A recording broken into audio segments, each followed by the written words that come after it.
Hello, I am Adriana, and I'm going to share with you how to have meaningful recreation and leisure in your life, and tips and tricks on how to cultivate your moments.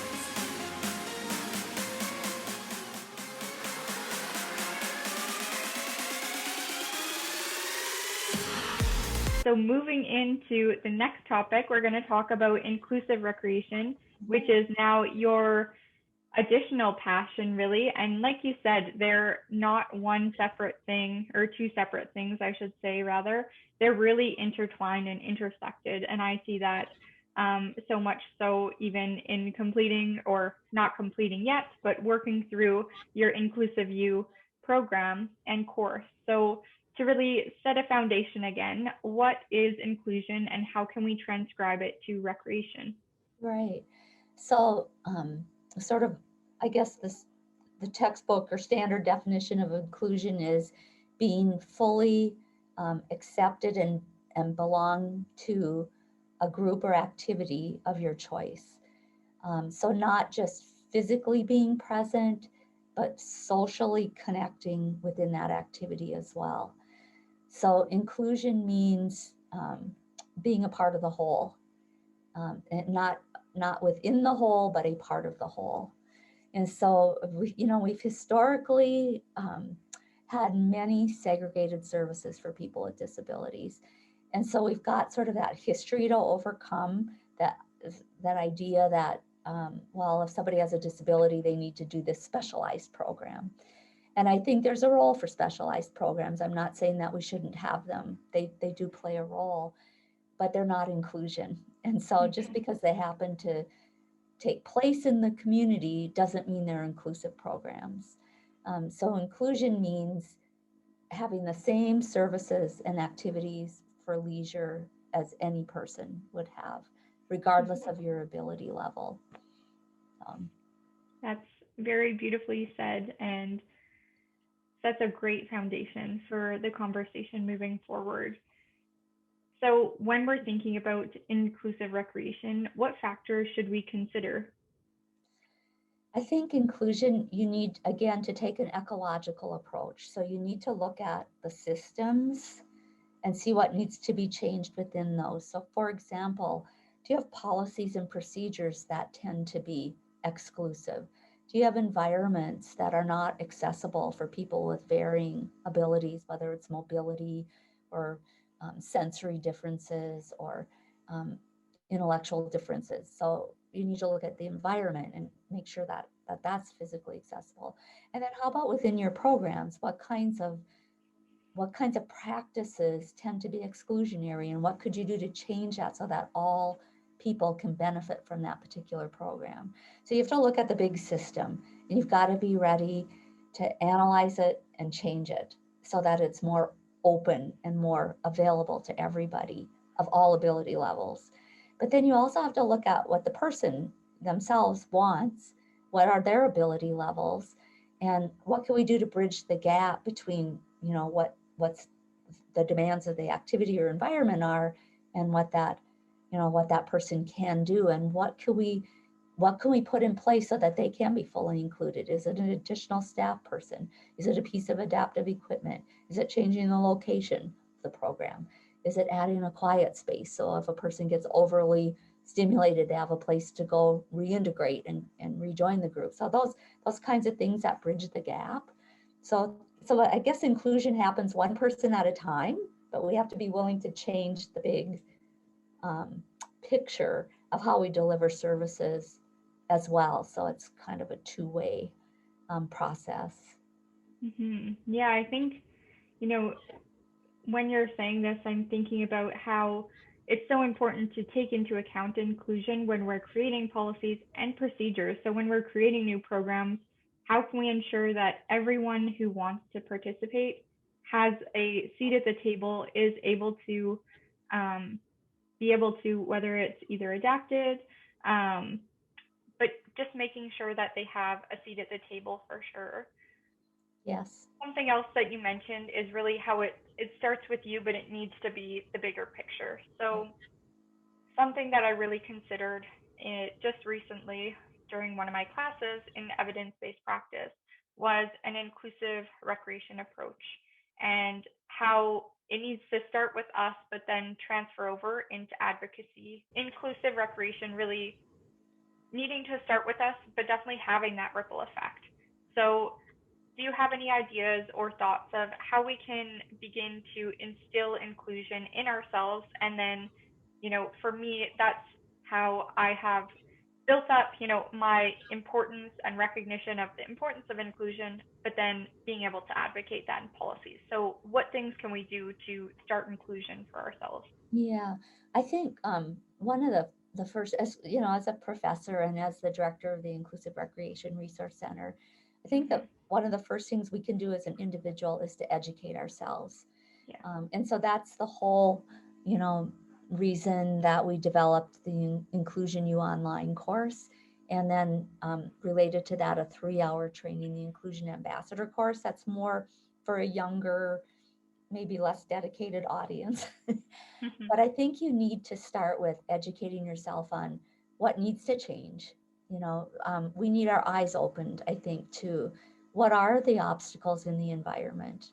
What are the obstacles in our policies and procedures? What are we not doing when we market? What are we not doing when we strategic plan and don't include the voices of people with disabilities? Like we need to we need to be educated to be aware of the whole um, picture of what we need to um, support or change in the way we deliver recreation services. So I would say as an individual, as particularly somebody in our field, whether you're in tourism or parks and rec or therapeutic rec, whatever you're in, get educated on what really inclusion is. Um, Mm-hmm. so it's not something warm and fuzzy, and we should do that. There's definite body of knowledge to learn, and it's a fundamental thing you need to do as a professional. Everybody has the right to leisure, where they want to recreate. So you have to learn these things in order to be a competent professional. Um, and then related to that is attitude. So I think, we can learn all the knowledge and skills, and we can put ramps in and make doors automatic. If you don't truly believe people with disabilities have the right to be in programs and services that we provide, then you need to examine your attitude and where is that coming from? Why would you believe that? And one of the things I always recommend that people maybe examine is how they've learned about disability. Have you learned about it as a medical diagnosis that has nothing to do with you? Mm-hmm. Or have you learned about it as a variation in the human condition and that we're all better or not as good at things? We're all talented in some areas and not in others. We all do things differently, and that's how we need to start thinking about disability. We need to change that attitude that it's some medical condition that has nothing to do with me, that the doctors will take care of that. That's not what disability is. Disability is a natural variation in the human condition. And that's our attitude we need to have as we implement, inclusive leisure services. Yes, thank you for sharing that. And to add to that, I think, you know, education is so important. And I think continued education is a fundamental part as well, because sometimes we feel like, oh, we've done inclusive training, check off the box, we are Yeah, inclusive now. But it's so ever changing. And, yeah, for individuals with disabilities, but also just like people of color and people of different neuro capabilities and diagnoses, and also just people of different environments. It's such a broad yeah, thing, and I think the nice thing about recreation is something in the strength-based approach is really recognizing that regardless of any of those, everyone has strengths, and we do need to take into account those background things, but we also still need to really focus on those strengths as well yeah. I think and what you're overcome. Yeah, I think what you're alluding to is what the literature would call cultural humility, that we can Mm-hmm. gain a level of competence, but we have to recognize that we're never going to know everything. We need to continue to learn. We need to be Mm-hmm. humble in knowing that we're never going to be experts. We Yeah. need to keep our minds open and learn and absorb new information and knowledge and trends. A really good example is, for years, I taught person first language as the preferred way that people with disabilities want to be, talked about or, Mhm. labeled, whatever.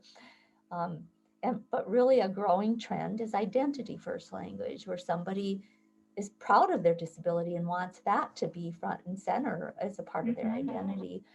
That's something, I needed to keep learning myself, to recognize this is coming from self-advocacy groups that want, have a pride. They have pride in their disability, and they affiliate with that and want to be spoken of in a certain way. So that's one example of how you can't ever assume you know everything there is to know about inclusion as well. I mean, there are so many advances. Technology's been a huge game changer for inclusion. The kinds of, adaptive equipment that's available now, the kinds of, apps and all kinds of things in technology that changes every day, Mhm. and that are all, things that can facilitate inclusion. So yeah, you're right. We can't ever stop learning. Yes. Yeah, I think I'm grateful that that's a passion of mine, of continued learning, but it's something that I definitely like to touch on because sometimes, and especially in the last year, I've found that some people have, read one book and felt like they know it all, which you may know some of it, but until you, one, get that learned experience of, we will never know what another individual is going through, regardless of their ability. That's why, like you said previously, in the strengths approach, that they are their own experts. They know what is good for them and what is right for them Yeah. and what works. And we can't approach our own or impose our own thoughts or bias onto them Yeah. for sure. I love that. That's very much the essence of a person-centered approach, where the Mm-hmm. person receiving whatever services, whether it's inclusive leisure services or, therapy services, whatever, that person is the center of it all. And that's, Mm-hmm. needs to be the catalyst for whatever approaches we use or take, or and we need to learn from that person. Yes. Yeah, I completely agree. And speaking of needing to learn from that person, I think, every single person I can learn from. And really having that openness to learn at first was scary, but now is just such a privilege of being able to recognize that everyone's going to teach me something new. And I'm never an expert in anything because someone's always had some background that I didn't know about and they have something to share. And really highlighting those strengths again can really make them feel included in that sense of belonging for sure. That's why you're so good at doing these podcasts. Aw, thank you.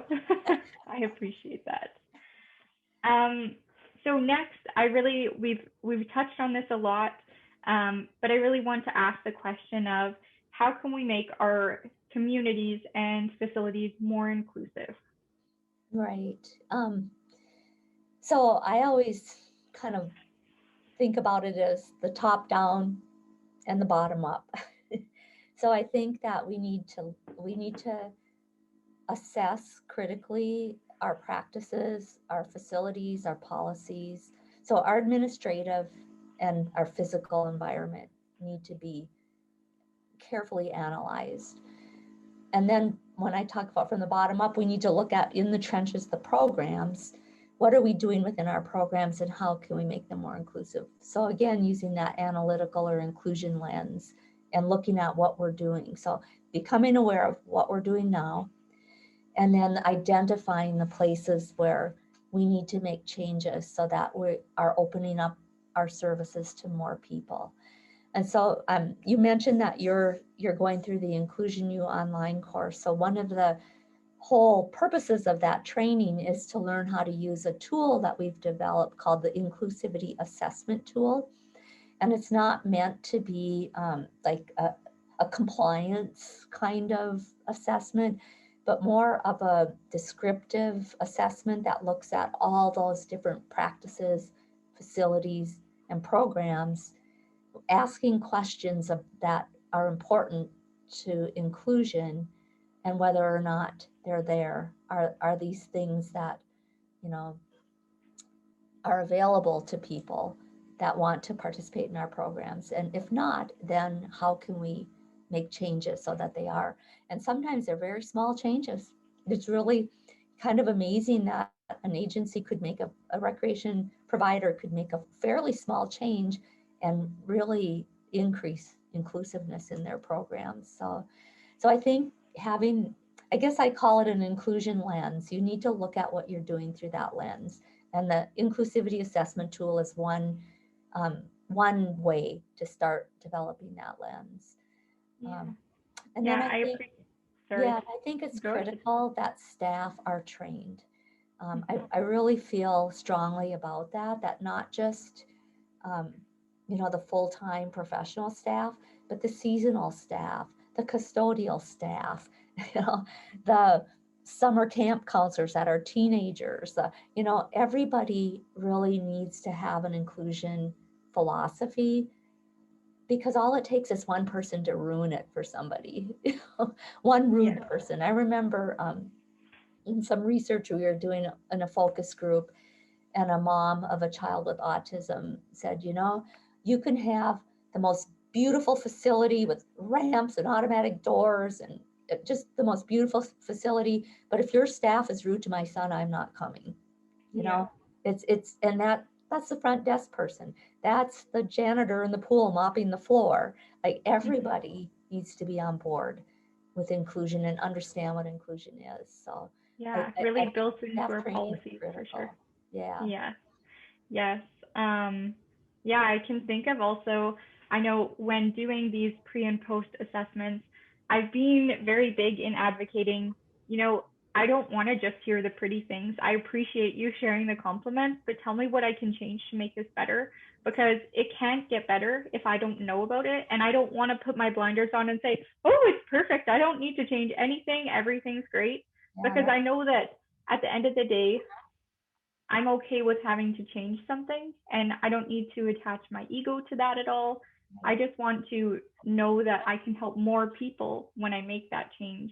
Yeah, And, I love that, Adriana. In fact, that is one of the best practices of inclusive leisure services, is to continually get feedback. So to mhm, monitor, get that feedback and make changes based on that feedback from the mhm, people yeah, experiencing, the inclusive leisure experience. So yeah, that's a really good point, and it is a best practice.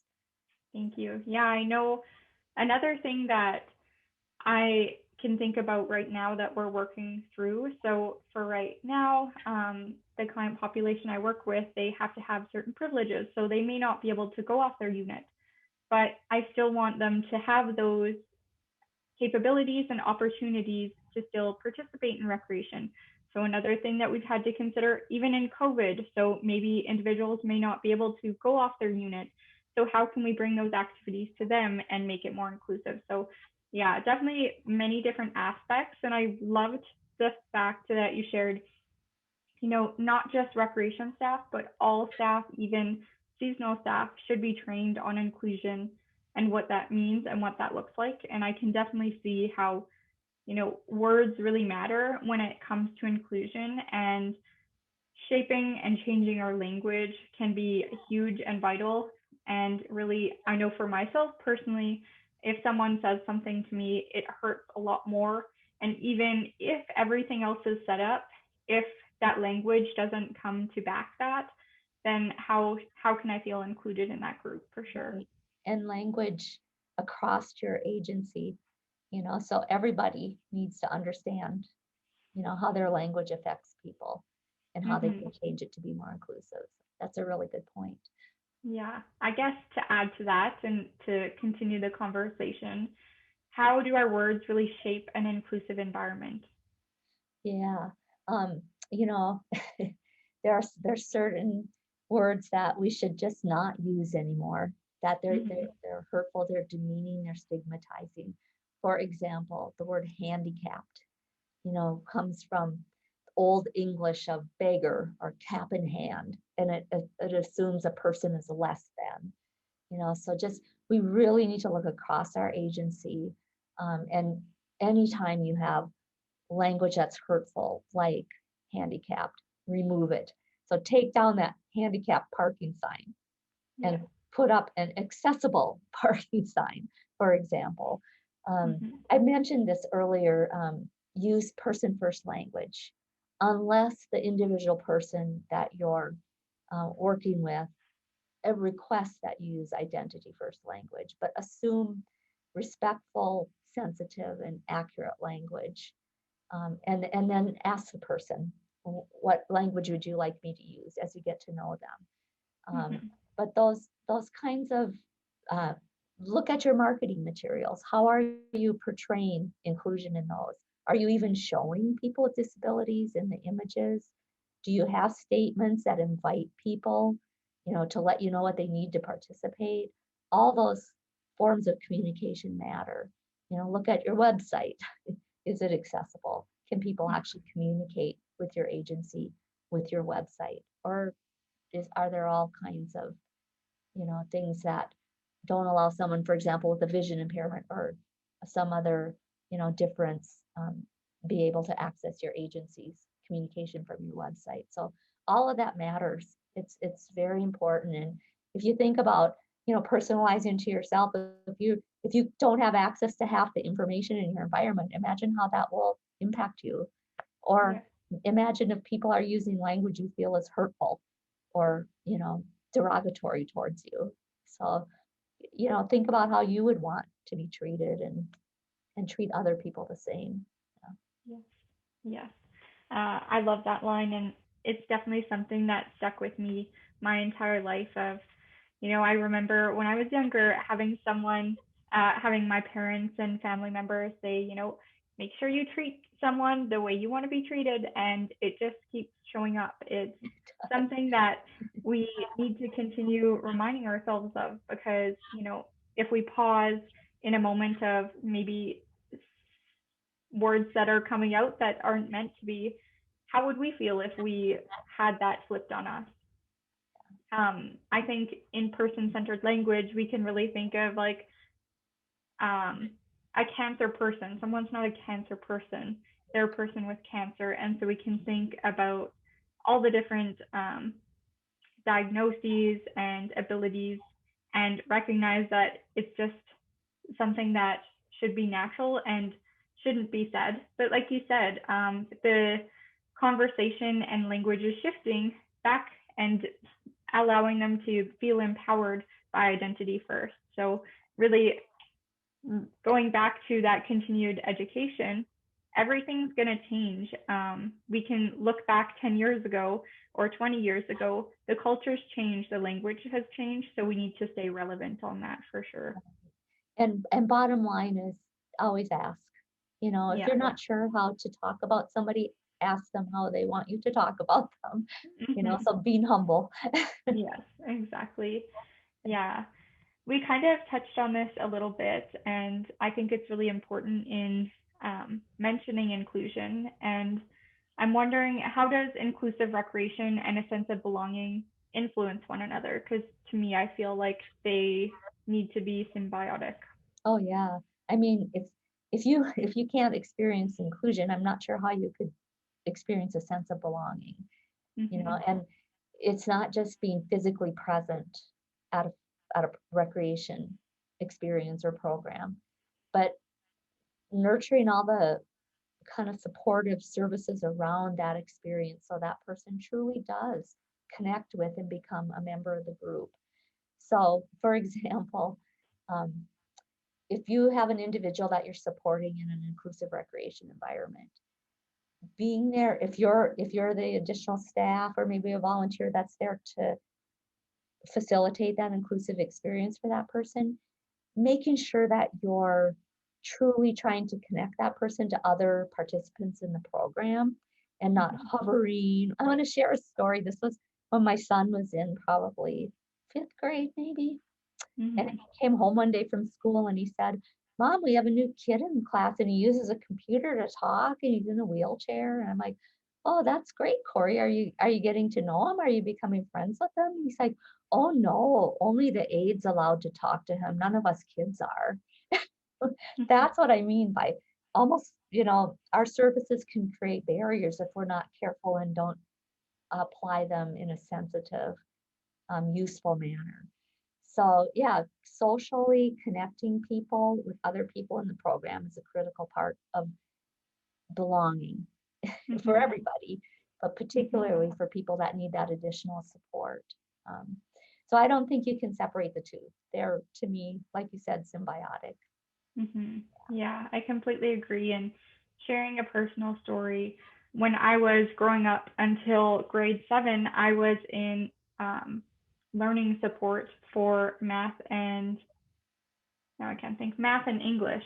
And every single day I was segregated from the group. I had to go learn. And then I came back, and every time I was looked at funny, and I just didn't feel that sense of belonging. And it really wasn't until university that Mm. I was able to feel that sense of belonging. And, you know, not being able to be in that group, even though in middle school and high school I was allowed to be in that group and I had a say in the table and was with my classmates, that sat with me for so long. And not being able to work that out of my system just really embraced the fact that inclusion is something that is so important to me and is something that moving forward that I only want to continue learning and bettering myself in.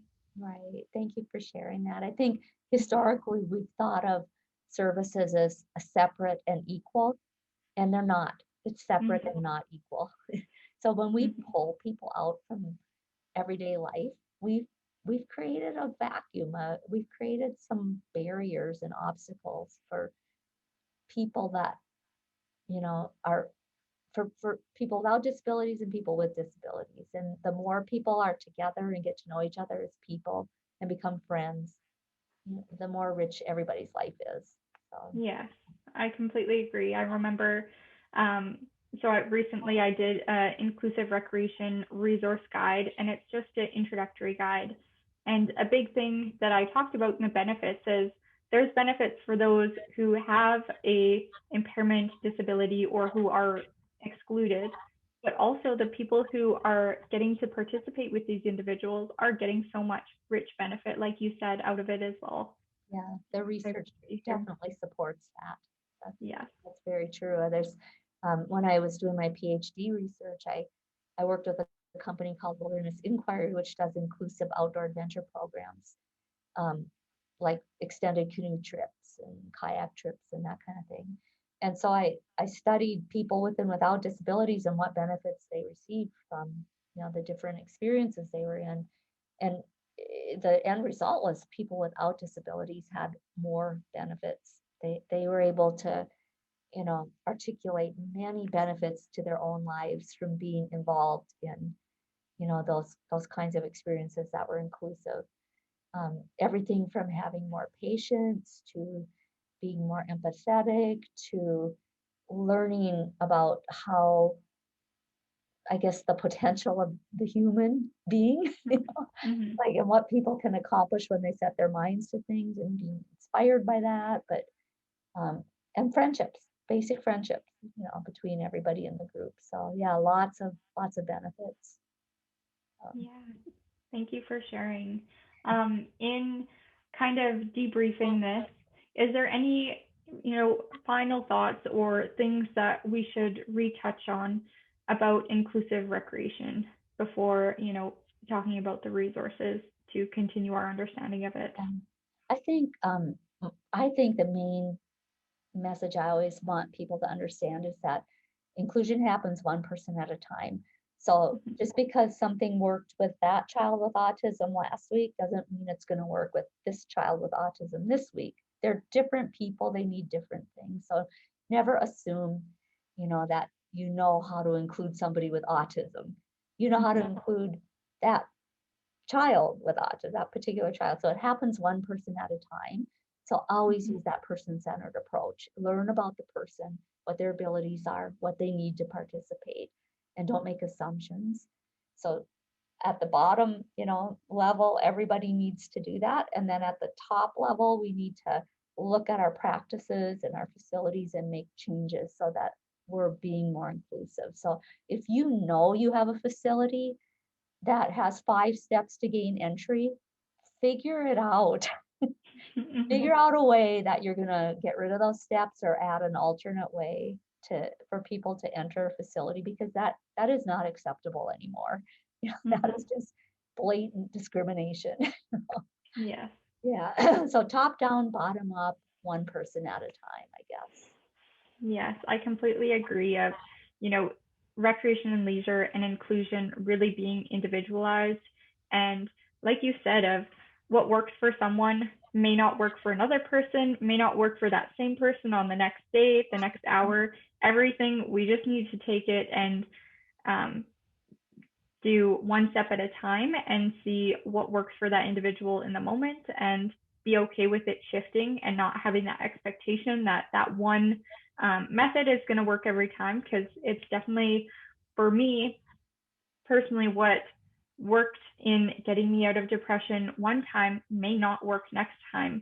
And so just recognizing that we are all individuals and we all have different experiences and different things influencing that, for sure.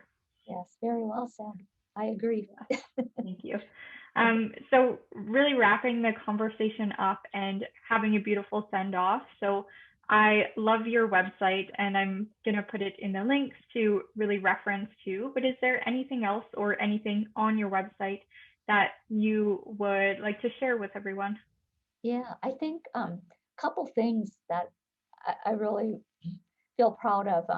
One is the Inclusion U Online is it's a 10-hour training. And if you are a certified professional, it is pre-approved for CEUs. So it's a useful way to get CEUs, continuing education. But we've trained probably, gosh, maybe 10,000 people now through Inclusion Online. So it's really having an impact. We've used it in many universities across the United States and Canada. And now some universities in South Africa and Australia and Ireland, like we're so it's having a very wide impact. So I'm very proud of that. Um, but that is a pretty intensive training. It's 10 hours. I know you said you're partway through it. It takes a while, and there's a lot of reading. And so we developed a 3-hour training that's all video based, and it's called the Inclusion Ambassador Training. And anybody that graduates from Inclusion U can invite any number of people for the 3-hour training for free. So if you have a summer staff of high school kids, you could have them all go through it, or you could all go through it together. But the idea is trying to get the training down to, all staff being trained, and making it very accessible and affordable, free. Um, and then the other thing, so that training, I think, is a really important service that the Inclusive Recreation Resource Center provides. But we've also developed some apps, and the one I wanted to mention that I'd love to see more people use, well, one of the apps is the recreation database that we have online that shows all the information about the inclusiveness of a recreation facility. One of the apps is just that database on a mobile app. And another one is the inclusivity assessment tool on a mobile app. So you can do an assessment just off your phone or tablet. But the third one that I want to mention, it's called the Inclusion Toolkit, and it's also a free app. And in that, you can develop your own, on your phone or tablet or whatever, kind of think tips and tools you want at your fingertips or your staff's fingertips. You can individualize it to your own agency or your own practice. So you could be able to pull up anything, even during a program, that you would like a little help with. So for example, one of the things we get often for technical assistance requests is, what questions can we ask about service animals when somebody's coming into our facility? So you could have that, here's the 2 questions you can ask. I can pull them up on my phone and, ask those questions as a person's bringing their snake into the facility. So I really would love to promote that, because I think it could be very useful, to staff in a program. They could share tips and tools across the app. You could do little training YouTube videos to have on there, so somebody could learn just by watching the video how to fit a piece of adaptive equipment or something. So that's something I feel pretty proud of as a resource. And we just rolled that out like about, I don't know, maybe a year and a half ago. So it's kind of still in development, but it's very usable already, and it's just through the App Store, Google Play Store. So and it's That's awesome. I'll definitely link them below. I think I have that one downloaded and have skimmed through it, but I'm definitely more intrigued now. And I just appreciate all of these things that you've created and made them, so accessible, which is awesome. And so user friendly. I find, even your website of being able to increase the font size, you guys have definitely thought everything through, which is really awesome. And in closing, I really appreciate you being here. And I'm wondering if I'm wondering if you have anything new that you're working on, and where we can find you. Okay, well, actually, a colleague, Dr. Marianne Devine from Kent State University, her and I just submitted to a publisher, Human Kinetics, a new inclusive leisure, a strengths approach textbook. So I'm very excited about it. Marianne and I wrote several of the chapters, but many of the chapters are written by experts across the field. And so in that text, we do sort of foundations of inclusion, best practices in inclusion, and then we go across the whole field from travel and tourism to special events to clubs and organizations, parks and rec, outdoor rec, and camps, out after school programs. And sort of here's how to do inclusion in these settings. And that's where we've pulled in a lot of experts to kind of write those chapters for us.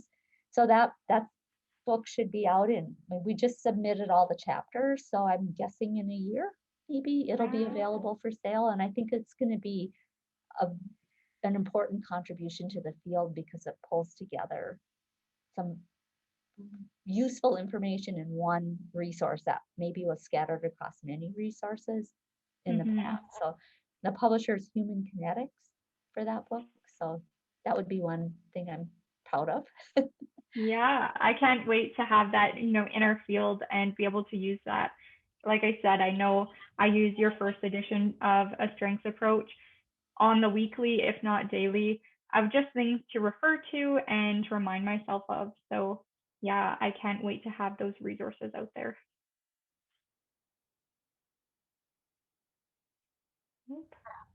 Oh, great. Awesome. Well, thank you, Lynn, for being on. Like I said in many of our emails, you're such a role model to me, Thank and you. you're very welcome. I am so grateful to have spoken to you and to hear just how down to earth and close paths we are on and have been on. So yeah, I can't wait for, to see the second edition, to see your new textbook, and just to continue reading your research that you put out. So Well, thank you thank so you much. so much, Adriana. You're welcome. Thank All you. right. Have a great day.